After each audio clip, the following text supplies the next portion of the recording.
প্রথমে কুচি করা ডিমটার মধ্যে সস আর মেয়োনিজ খুব ভালো করে মাখিয়ে নিতে হবে।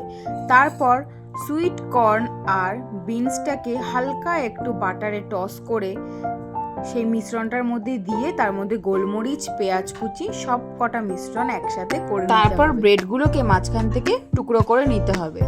তারপর ব্রেডের মাঝখানে ডিমের মিশ্রণটা দিয়ে দিতে হবে। প্রত্যেকটা ব্রেডে এরকমই সমান সমান ডিমের মিশ্রণ দিয়ে একটা পাউরুটিটার শেপ মতন করে নিতে হবে। আমি যেভাবে করে নিচ্ছি ভিডিওতে দেখতেই পাচ্ছ তোমরা। তারপর ওপর থেকে হালকা চিজ গ্রেট করে দিয়ে দিতে হবে, যে যেই পরিমাণ চিজ পছন্দ করো।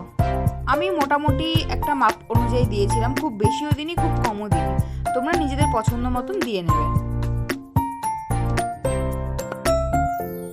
মোটামুটি আমি যে কটা তৈরি করব সব কটা স্যান্ডউইচে আমার ওই পুরগুলো ভরা রেডি হয়ে গেছে।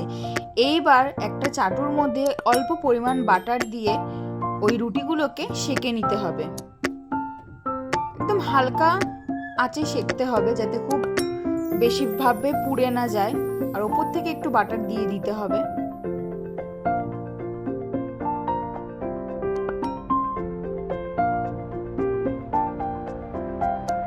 তৈরি হয়ে গেল আমার এগ চিজ স্যান্ডউইচ। তোমাদেরও ভালো লাগলে তোমরা বাড়িতে ট্রাই করো আর অবশ্যই কমেন্টে জানিও।